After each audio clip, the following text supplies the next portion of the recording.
What happened to your phone, you said, sir? It's just jumping up and down. I don't know. You sure it's just jumping up and down? That's it.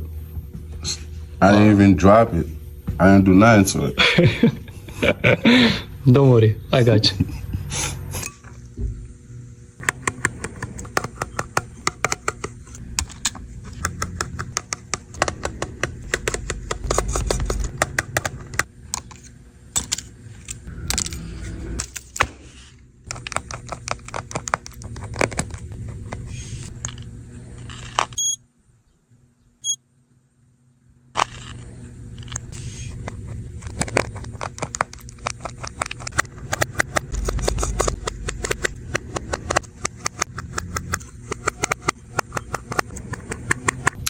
Your phone is ready, sir.